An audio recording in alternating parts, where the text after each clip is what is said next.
दोस्तों आदाब, उम्मीद कि आप सभी खैरियत से होंगे। आज 31 जुलाई 2026। आज की सुर्खियां ये रही। कुवैत के बेस पर ड्रोन वर्ष से ईरान ने बदले का बिगुल बजाया। मिस्र की साजिश, अमेरिका की ललकार ने माहौल को और गरमाया। लेबनान में धमाके गूंजे, तुर्की ने मरहम का हाथ बढ़ाया। गजा में हथियारों पर सौदा, मिडिल ईस्ट ने नया तूफान उठाया। ये थी कुछ हेडलाइंस, लेकिन खबरें कहीं इससे ज्यादा होंगी। इसके अलावा आज हम इस वीडियो में अल जजीरा न्यूज वेबसाइट पर पब्लिश एक कॉलम जिसे लिखा है नवाफ ओबैद ने। आपको बता दूं कि नवाफ ओबैद लंदन के किंग्स कॉलेज के डिपार्टमेंट ऑफ वार स्टडीज में सीनियर फेलो हैं और मिडिल ईस्ट की सियासत, सुरक्षा और सऊदी अरब की रणनीति पर गहरी नजर रखते हैं। अपने इस विश्लेषण में नवाफ ओबैद ने एक बहुत बड़ा सवाल उठाया कि आखिर फिलिस्तीन को एक आजाद और संप्रभु यानी खुद मुख्तार देश बनाने की चाबी सऊदी अरब के हाथ में क्यों मानी जाती है। इस कॉलम पर हम इस वीडियो में चर्चा करेंगे, लेकिन इससे पहले मिडिल ईस्ट से आ रही कुछ बड़ी खबरों को सुन लीजिए। दोस्तों, मिडिल ईस्ट में जंग और तनाव का दायरा लगातार बढ़ता जा रहा है। ईरान ने अब कुवैत में मौजूद अहमद अल जाबर एयरबेस पर बड़ा ड्रोन हमला करने का दावा किया है। ईरान का कहना है कि इस हमले में फाइटर जेट के शेल्टर, सैटेलाइट कम्युनिकेशन सिस्टम और सैन्य सामान रखने वाले डिपो को निशाना बनाया गया। यह हमला ऐसे समय हुआ जब ईरान और अमेरिका के बीच जंग लगातार तेज होती जा रही है। इससे पहले ईरान ने इराकी कुर्दिस्तान के अरबिल में अमेरिकी वाणिज्य दूतावास के पास भी हमले किए थे। अब कुवैत में अमेरिकी एयरबेस को निशाना बनाए जाने से ये साफ दिखाई दे रहा है कि ईरान अपनी जवाबी कार्रवाई का दायरा लगातार बढ़ाता जा रहा है। ईरान अपने ड्रोन और मिसाइलों के जरिए ये दिखाने की कोशिश कर रहा है कि वो इलाके में मौजूद अमेरिकी सैन्य ठिकानों तक पहुंचने की ताकत रखता है। हालांकि इस हमले पर अभी तक अमेरिका की तरफ से कोई आधिकारिक बयान सामने नहीं आया है, लेकिन अगर अमेरिका इस हमले का जवाब देता है तो आने वाले घंटों में पूरे मिडिल ईस्ट का माहौल और ज्यादा खराब हो सकता है।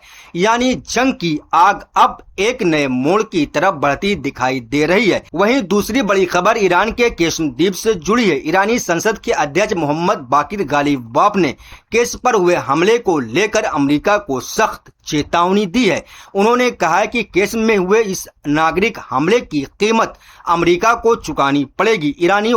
ईरानी अधिकारियों का कहना है कि इस हमले में कई लोग मारे गए और वहां मौजूद कुछ अहम ठिकानों को भी नुकसान पहुंचा है।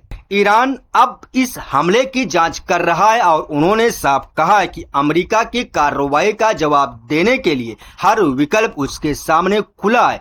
यानी ईरान की तरफ से ये इशारा दिया गया कि आने वाले दिनों में उसकी जवाबी कार्रवाई और तेज हो सकती है। दोस्तों, बात करते हैं मिस्र में हुए ड्रोन हमले की, जिसको लेकर ईरान ने एक बड़ा शक जाहिर किया है। ईरान के विदेश मंत्री अब्बास अरागची का कहना है कि मिस्र के बंदरगाह पर हुए इस हमले के पीछे इजराइल का कोई छुपा हुआ प्लान हो सकता है। ईरान को शक है कि ये इजराइल का फॉल्स फ्लैग ऑपरेशन हो सकता है।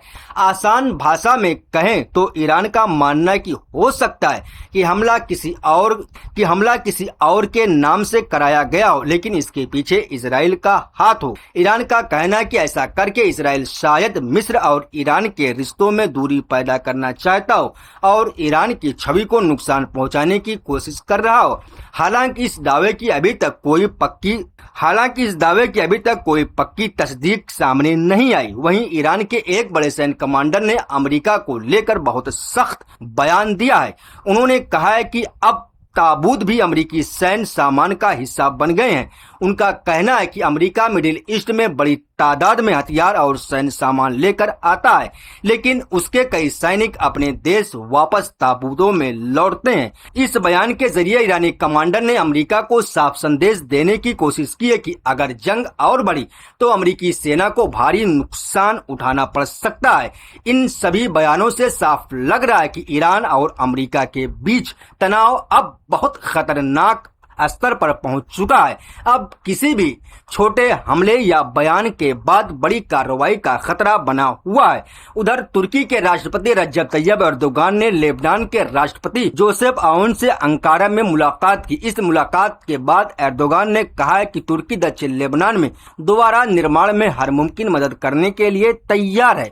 उन्होंने कहा है कि इजराइल हमलों से लेबनान में जो भारी तबाही हुई है, उसके बाद दुनिया के दूसरे देशों को भी लेबनान लेबनान की मदद के लिए आगे आना चाहिए। एर्दोगान ने सीरिया और लेबनान के बीच चल रही बातचीत का भी स्वागत किया। उनका कहना है कि दोनों देशों के बीच बातचीत जारी रहने से हालात बेहतर हो सकते हैं और तुर्की इस बातचीत में हर मुमकिन मदद करेगा।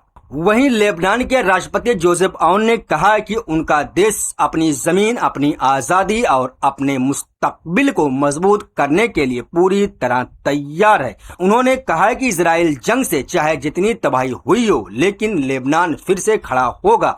इस मुलाकात से साफ है कि तुर्की अब लेबनान के साथ अपने रिश्ते और मजबूत करना चाहता है और मिडिल ईस्ट में अपनी भूमिका को और बढ़ाने की कोशिश कर रहा है। दोस्तों, अब बात करते हैं दक्षिण लेबनान की, जहां इजरायली सेना ने कई इलाकों में बड़े बड़े धमाके किए हैं। अल मायदीन रिपोर्ट के मुताबिक हदाथा, बोफोर्ड, कैसल के पास देर मिमास और अर्नून व खियाम के बीच जोरदार धमाके हुए हैं।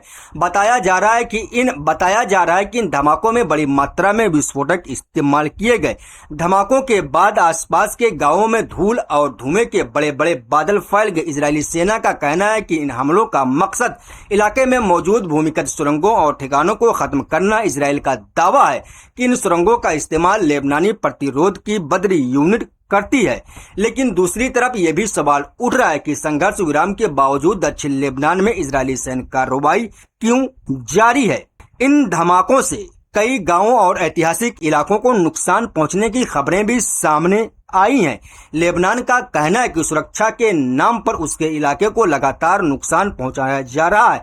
उधर वहीं दूसरी तरफ गजा से एक बहुत बड़ी कूटनीतिक खबर सामने आई। अमेरिकी राष्ट्रपति डोनाल्ड ट्रंप ने दावा किया है कि बोर्ड ऑफ पीस ने हमास और गजा के दूसरे हथियारबंद गुटों को पूरी तरह हथियार छोड़ने को लेकर एक ऐतिहासिक समझौता किया है।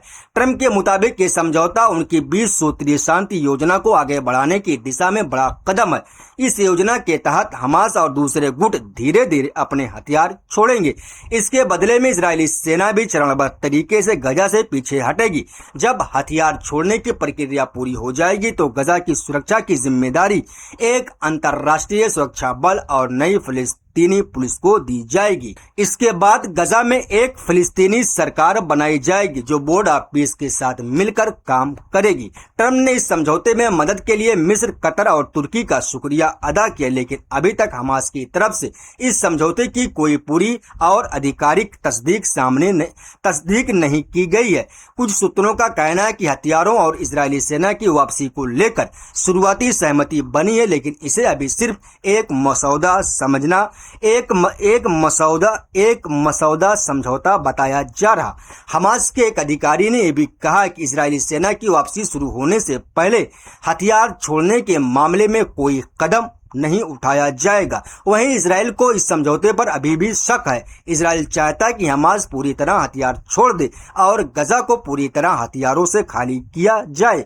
एक अमेरिकी अधिकारी ने यह भी माना है कि इजराइल को भरोसा नहीं है कि हमास सच में अपने हथियार सौंपेगा। यानी दोस्तों, मिडिल ईस्ट में एक तरफ जंग और हमले तेज हो रहे हैं तो दूसरी तरफ गजा में शांति समझौते की कोशिश भी चल रही है। अब आगे क्या होगा ये आने वाले दिनों में होने वाली बातचीत और सैन्य कार्रवाई पर निर्भर करेगा। दोस्तों, अब आगे हम इस वीडियो पर बात करते हैं उस कॉलम की जिसकी बात हमने वीडियो की स्टार्टिंग में की थी। आखिर फलस्तीन को एक आजाद और संप्रभु यानी खुद मुख्तार देश बनाने की चाबी सऊदी अरब के हाथ में क्यों मानी जा रही है? क्या इजराइल के साथ रिश्ते सामान करने का फैसला सिर्फ सऊदी अरब तक सीमित रहेगा या फिर रियाद का एक फैसला पूरे अरब और मुस्लिम दुनिया की सियासत बदल सकता है? क्या सऊदी अरब की मंजूरी के बिना इजराइल और अरब देशों के बीच कोई बड़ा और टिकाऊ शांत समझौता पूरा हो सकता है? और सबसे बड़ा सवाल, क्या फिलिस्तीनी राज्य की स्थापना के बाद सऊदी अरब इजराइल को मान्यता देगा? और क्या इसके बाद पाकिस्तान, इंडोनेशिया, बांग्लादेश और दूसरे मुस्लिम देशों की नीति भी बदल सकती है? इन्हीं सवालों के जवाब में इस पूरे विश्लेषण की सबसे बड़ी कहानी छिपी है। तो शुरू करते हैं आज का ये विश्लेषण। दोस्तों, करीब 8 दशक बीत चुके, इजराइल बन चुका, कई जंगें लड़ी गईं, और कई समझौते हुए और बड़ी बड़ी शांति योजनाएं पेश की गई, लेकिन फिलिस्तीन का मसला आज भी पूरी तरह हल नहीं हो सका। लेकिन अब हालात बदलते हुए दिखाई दे रहे हैं। आज सऊदी अरब फलस्तीन राज्य बनाने की कोशिशों में सबसे अहम किरदार बनकर सामने आया। साल 2024 में सऊदी अरब ने टू स्टेट सॉल्यूशन यानी दो अलग अलग देशों इजराइल और फलस्तीन के समाधान को लागू करने के लिए बनी ग्लोबल अलायंस की अगुवाई में बड़ी भूमिका निभाई। अब इस मुद्दे पर दुनिया के कई देश बातचीत कर रहे हैं, लेकिन सवाल है कि सऊदी अरब फलस्तीन के लिए इतना अहम क्यों है। इसकी कहानी आज की नहीं बल्कि कई दशक पुरानी है। सऊदी अरब के पूर्व बादशाह किंग फैसल ने फलस्तीन की आज़ादी को सऊदी अरब की राष्ट्रीय और इस्लामी नीति का अहम हिस्सा बनाया था। उनके बाद आने वाले सऊदी शासकों ने भी इस रुख को नहीं बदला।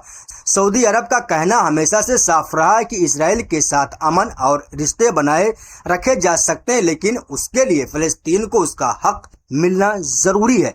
यानी सऊदी अरब के लिए फलस्तीन राज्य और इजराइल को मान्यता देना दो अलग अलग कदम नहीं, दोनों एक ही समझौते के दो हिस्से हैं। सऊदी अरब का मानना है कि पहले फलस्तीन को आज़ाद देश बना दिया जाए और उसके बाद इजराइल के साथ रिश्तों को सामान्य किया जाए, या फिर दोनों फैसले एक साथ लागू किए जाए। लेकिन सिर्फ मुस्तकबिल के वादों पर सऊदी अरब इजराइल को मान्यता देने के लिए तैयार नहीं दिखता। यही वजह कि सऊदी अरब की मौजूदा नीति में एक बहुत बड़ी शर्त मौजूद है। फलस्तीनी राज्य सिर्फ कागज पर नहीं बल्कि जमीन पर बनना चाहिए। साल 1981 में सऊदी अरब के किंग फहद ने एक शांति योजना पेश की थी। इसमें इजराइल से कब्जे वाले अरब इलाके को छोड़ने और फलस्तीनियों के राष्ट्रीय अधिकारों को स्वीकार करने की मांग की गई थी। इसके बाद साल 2002 में तत्कालीन क्राउन प्रिंस और बाद में किंग बने अब्दुल्ला ने अरब पीस पेश किया। इस योजना में इजराइल को एक बहुत बड़ा प्रस्ताव दिया गया था। अगर इजराइल साल 1967 में कब्जाए गए इलाकों से पीछे हटता है और एक आज़ाद फिलिस्तीनी राज्य बनने देता है, तो बदले में पूरे अरब जगत में साथ सामान्य और शांतिपूर्ण रिश्ते बनाए जा सकते हैं। यानी सऊदी अरब का संदेश कई दशकों से लगभग एक ही रहा है, फिलिस्तीन को राज्य का दर्जा दो, बदले में इजराइल को पूरे अरब जगत में साथ अमन और रिश्तों का रास्ता मिल सकता है। लेकिन साल 2020 में हालात ने एक नया मोड़ ले लिया। संयुक्त अरब अमीरात और बहरीन ने इजराइल के साथ रिश्ते स्थापित किए। बाद में मोरक्को और सूडान भी इस प्रक्रिया से जुड़े। इन समझौतों को अब्राहम अकॉर्ड्स कहा गया। इन समझौतों ने ये दिखा दिया कि कुछ अरब देश फलस्तीनी राज्य बने बिना भी इजराइल के साथ रिश्ते बना सकते हैं, लेकिन इससे फलस्तीन का मसला हल नहीं हुआ बल्कि सबसे बड़ा सवाल और गहरा हो गया। कई अरब देश इजराइल के साथ रिश्ते बना चुके हैं, तो फिर दुनिया की निगाहें अब सऊदी अरब पर क्यों टिकी हैं? इसका जवाब सऊदी अरब की ताकत और उसकी धार्मिक हैसियत में छिपी है। सऊदी अरब सिर्फ एक देश नहीं, सऊदी बादशाह को खादिमुल हरमैन शरीफैन यानी मक्का और मदीना की दो पवित्र मस्जिदों का संरक्षक माना जाता है। मक्का और मदीना की वजह से सऊदी अरब को पूरी मुस्लिम दुनिया में एक खास धार्मिक सम्मान हासिल है।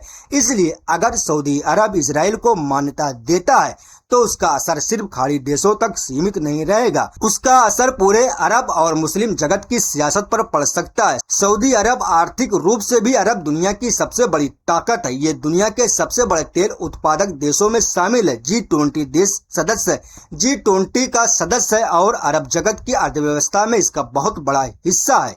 तेल की ताकत, आर्थिक प्रभाव और धार्मिक हैसियत, इन तीनों चीजें सऊदी अरब को एक ऐसा देश बना देती हैं जिसके फैसले का असर कई देशों पर पड़ सकता है। यही वजह है कि अमेरिका भी लंबे समय से सऊदी अरब और इजराइल के बीच रिश्ते सामान्य करने की कोशिश करता रहा है।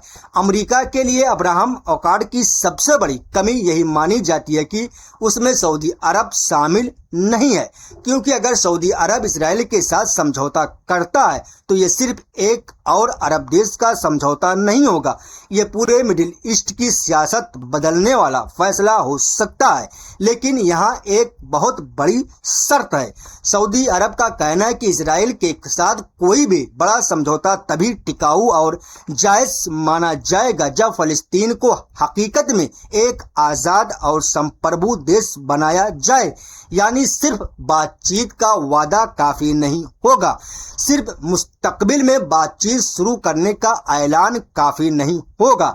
फलस्तीनी राज बनाना जमीन पर, फलस्तीनी राज का बनना जमीन पर दिखाई देना चाहिए। यही वो मुद्दा है जिसने सऊदी अरब को इजराइल शांति प्रक्रिया की सबसे अहम कड़ी बना दिया है। अब सवाल ये है कि अगर सऊदी अरब फलस्तीनी राज बनने के बाद इजराइल के साथ समझौता करता है तो क्या पूरे अरब देश भी अपना रुख बदल सकते हैं? लेबनान, सीरिया, इराक, अल्जीरिया जैसे कई अरब देशों ने अब तक इजराइल को मान्यता नहीं दी।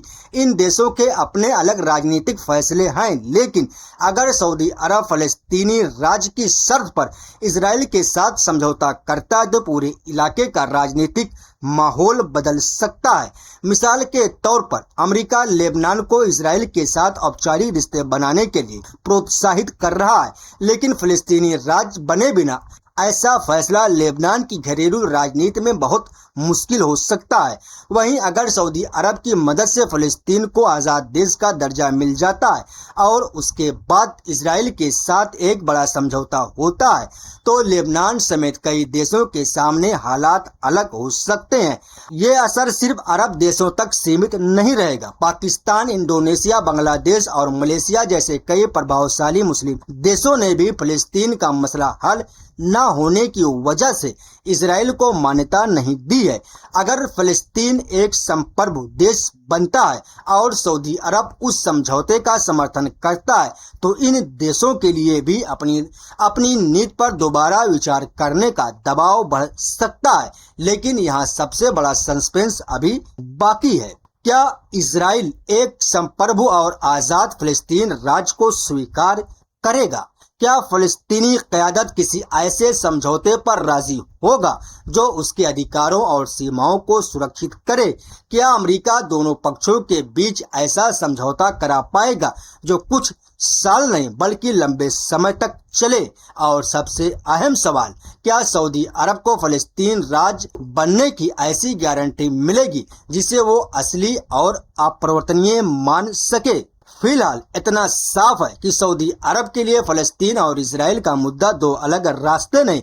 रियाद की नज़र में फलस्तीन राज्य और इजराइल को मान्यता दोनों एक ही समझौते के बराबर हैं। न पहले इजराइल को मान्यता फिर फलस्तीन पर बातचीत, बल्कि फलस्तीन का राज्य और इजराइल के साथ समझौता दोनों एक साथ और पक्के तौर पर लागू होने चाहिए।